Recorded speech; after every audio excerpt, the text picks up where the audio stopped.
Greetings and welcome back to Mythic Memoirs, where we bring you the most fascinating and bone-chilling true crime stories from around the world.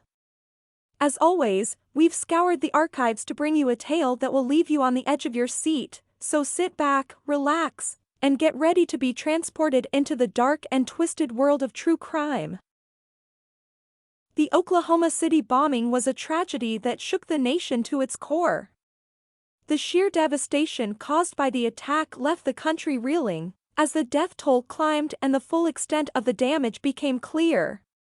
But even as the smoke cleared and the rubble was cleared away, the investigation into the bombing was just beginning. And over the following months and years, the truth behind the attack would slowly come to light. In the following chapters, we will explore the Oklahoma City bombing and the investigation that followed. We will look at the attack itself, the initial response, and the search for those responsible. We will delve into the lives of the suspects, the evidence against them, and the trial that would ultimately determine their fates. And we will see how, even as the immediate aftermath of the bombing faded from the headlines, the victims and survivors continued to grapple with the aftermath of that terrible day. Join us as we delve into one of the most tragic events in modern American history, and explore the people and stories that came to define it. April 19, 1995, was a beautiful spring day in Oklahoma City. People were going about their daily routines, completely unaware that their world was about to be shattered by an act of terror. At 9:02 a.m., a massive explosion ripped through the Alfred P. Murrah Federal Building in downtown Oklahoma City. The blast was so powerful that it was felt several blocks away, and the damage was catastrophic. The front of the 9-story building was blown away, and debris was scattered for blocks in every direction. People rushed to the scene to try to help, but the devastation was overwhelming. In total, 168 people lost their lives in the attack, including 19 children who were in the building's daycare center. Hundreds more were injured, many of them seriously. In the aftermath of the attack, investigators were left with a massive crime scene and very little to go on. They had no idea who was responsible for the attack or why they had targeted the Murrah building. But as they began to sift through the rubble and gather evidence, a clearer picture of the attacker began to emerge. It was soon revealed that the attack had been carried out by a domestic terrorist named Timothy McVeigh. McVeigh, a former soldier, had become radicalized in the wake of the FBI's deadly raid on the Branch Davidian compound in Waco, Texas, 2 years earlier.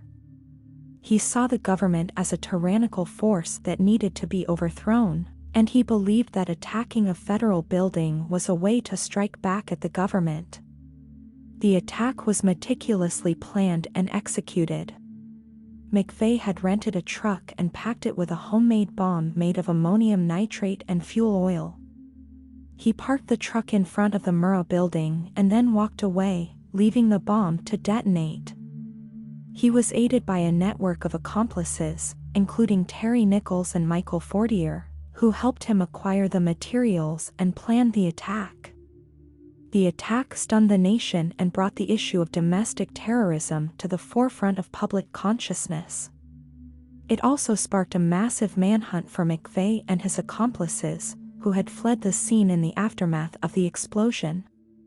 In the coming chapters, we will explore the investigation into the Oklahoma City bombing and the pursuit of Timothy McVeigh and his accomplices. We will delve into the complexities of the case and the human psyche, and we will see how law enforcement worked tirelessly to bring the perpetrators to justice.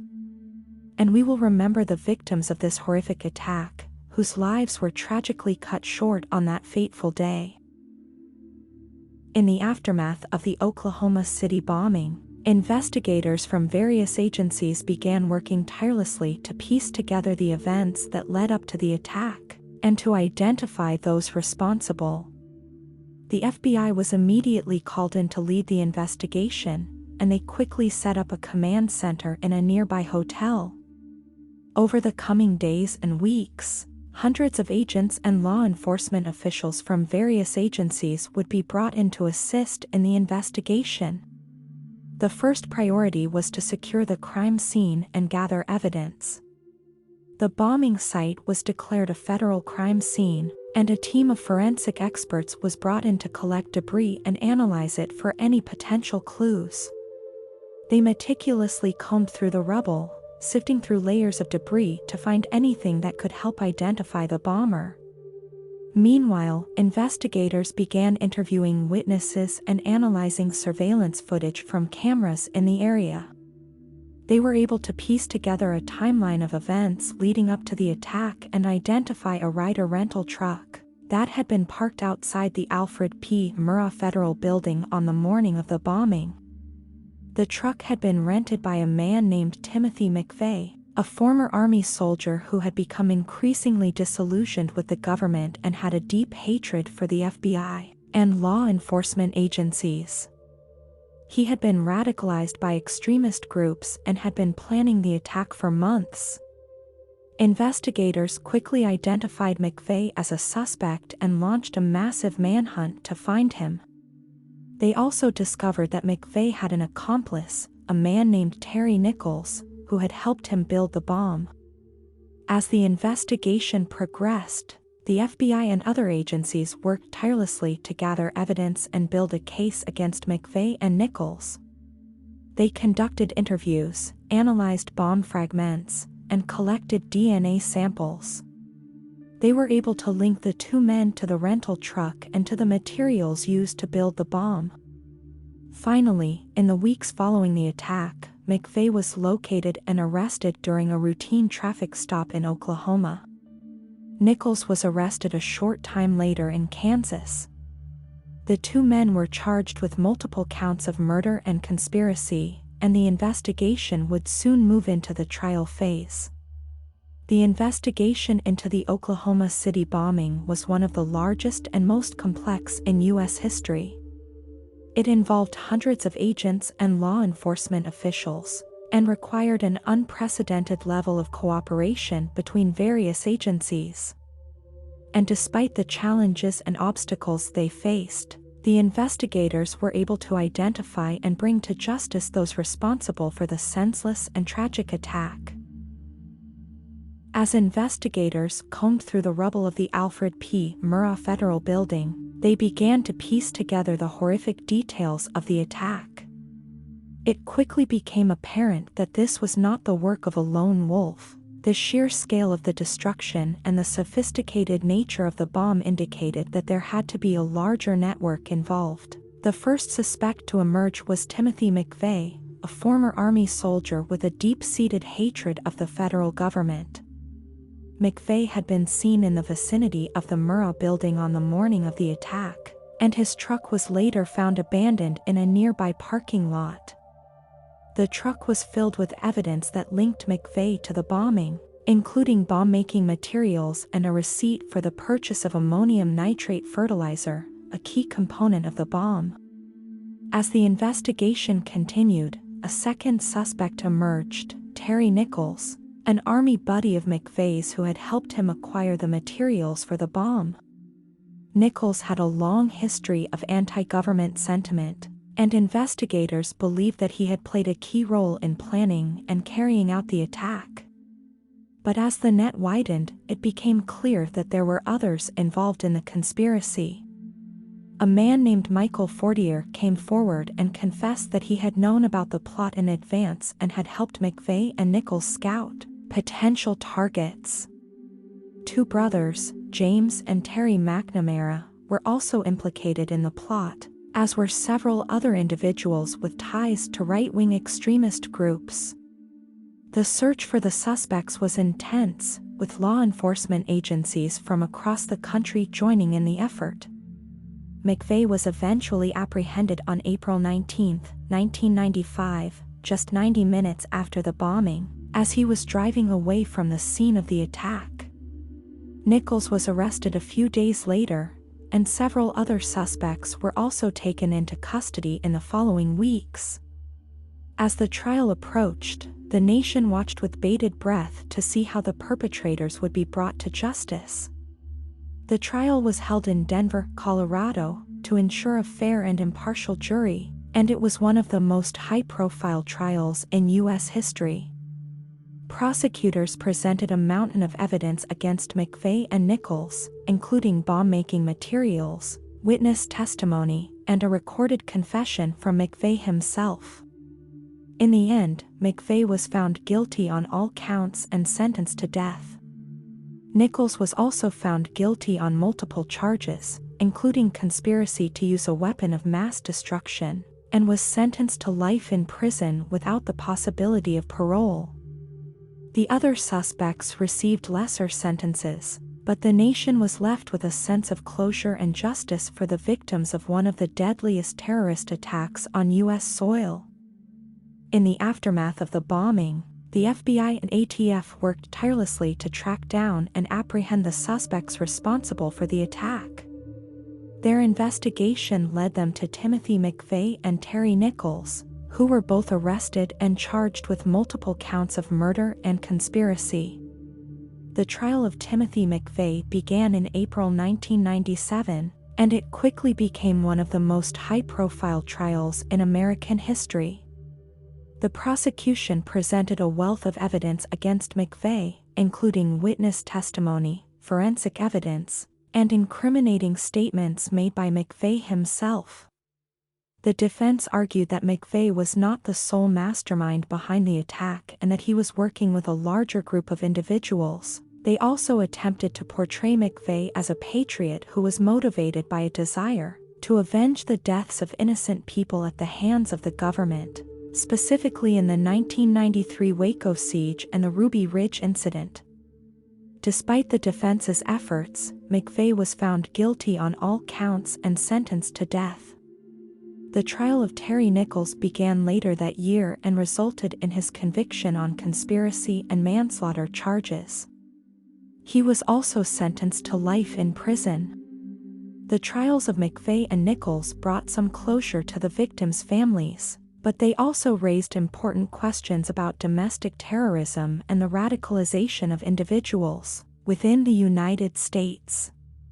The Oklahoma City bombing remains one of the deadliest acts of domestic terrorism in U.S. history, and a reminder of the devastating consequences of extremist ideologies. In the aftermath of the Oklahoma City bombing, the nation was left reeling from the tragedy. The attack had left 168 people dead, including 19 children, and hundreds more injured. The city of Oklahoma was left in shock, and the country as a whole was grappling with the realization that terrorism could happen on American soil. The bombing had been a wake-up call for law enforcement agencies across the country. The investigation into the attack had revealed serious flaws in the country's ability to prevent and respond to acts of terrorism. In response, the government began implementing new policies and protocols to improve national security. The families of the victims of the Oklahoma City bombing were left to pick up the pieces of their shattered lives. Many struggled to come to terms with the loss of their loved ones, and the trauma of the attack left lasting scars. For many, the trial of Timothy McVeigh and Terry Nichols was a chance to find closure and justice for their loved ones. The trial was a high-profile affair, with extensive media coverage and intense public interest. McVeigh was found guilty of all 11 counts against him and was sentenced to death. Nichols was also found guilty, but the jury was unable to reach a unanimous decision on the death penalty, and he was instead sentenced to life in prison. In the years since the Oklahoma City bombing, the country has continued to grapple with the issue of terrorism. The attack served as a stark reminder of the importance of national security and the need for law enforcement agencies to be vigilant and proactive in preventing acts of violence. Despite the tragedy of the Oklahoma City bombing, the city of Oklahoma has shown incredible resilience and strength. The community has come together to support one another, and the memory of the victims lives on through memorials and remembrance events. As we reflect on the events of April 19, 1995, let us remember the lives lost and the impact that the attack had on our nation. May we never forget the lessons learned from the Oklahoma City bombing, and may we continue to work towards a future where acts of violence and terrorism are a thing of the past. Following the conviction and execution of Timothy McVeigh and the arrest and trial of Terry Nichols, the investigation into the Oklahoma City bombing continued. The focus shifted towards uncovering any other individuals or groups that may have been involved in planning or carrying out the attack. One of the key areas of investigation was the possibility of a larger conspiracy involving extremist groups or foreign entities. The FBI and other agencies combed through intelligence reports, surveillance footage, and witness statements to try and piece together any potential connections to other individuals or organizations. One person who came under scrutiny was a man named Andreas Strassmeer, a former member of a German far-right group who had been living and training at a compound in Oklahoma with ties to the American militia movement. Strassmeer had reportedly been in contact with McVeigh and Nichols prior to the bombing, and his presence at the compound raised suspicions about a possible larger conspiracy. Despite investigations and even a grand jury investigation, however, no conclusive evidence of a wider conspiracy or involvement from other parties was found. Some theories and speculations continued to circulate, but the case was ultimately closed with McVeigh and Nichols as the sole perpetrators. The Oklahoma City bombing had a profound impact on American society and government, leading to a renewed focus on domestic terrorism and the need for greater security measures. It also highlighted the dangers of extremist ideologies and the importance of preventing and addressing radicalization. The investigation into the attack may have officially ended, but the impact and legacy of the bombing continue to be felt to this day. The Oklahoma City bombing was a tragic event that claimed the lives of 168 people and injured hundreds more. Many of the victims were children, as the bomb exploded outside the Alfred P. Murrah Federal Building, which housed a daycare center. The survivors and families of the victims were left to grapple with the devastating aftermath of the attack. For those who lost loved ones, the pain was immeasurable. Lives were shattered, and families were torn apart. The physical injuries sustained by survivors were often severe, with many requiring extensive medical treatment and rehabilitation. In the days and weeks following the attack, the city of Oklahoma City rallied together to support those affected by the bombing. Memorials and vigils were held to honor the victims, and donations poured in from around the country to help those impacted by the tragedy. But for many, the emotional scars would never fully heal. Survivors and families of the victims struggled with PTSD, depression, and other mental health issues as a result of the attack. Some became advocates for victims' rights, fighting for justice and better support for those impacted by similar tragedies. As the years passed, the community continued to come together to remember those lost and support those still struggling with the aftermath of the attack. The Oklahoma City National Memorial and Museum was established to honor the victims and serve as a place of remembrance and healing. While the bombing forever changed the lives of those impacted by it, the spirit of resilience and strength shown by the Oklahoma City community in the face of tragedy continues to inspire and uplift. The Oklahoma City bombing was a tragedy that shook the nation to its core. The senseless loss of life and destruction caused by Timothy McVeigh and his accomplices will never be forgotten. But amidst the tragedy and chaos, there were also stories of hope, resilience, and heroism. Throughout this journey, we have explored the events leading up to the bombing, the investigation that followed, and the impact it had on the survivors and families of the victims. We have seen how law enforcement agencies worked tirelessly to bring the perpetrators to justice, and how the people of Oklahoma City came together in the face of unimaginable horror. But even now, more than 25 years after the bombing, the effects of that day are still being felt.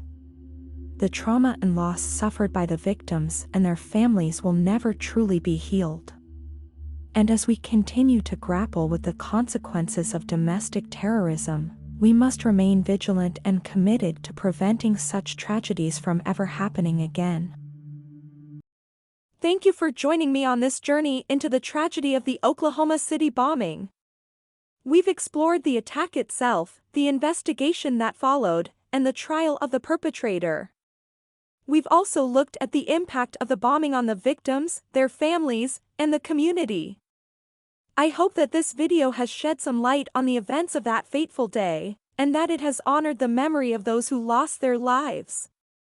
If you found this video informative and thought-provoking, please give it a thumbs up and hit the subscribe button for more content like this.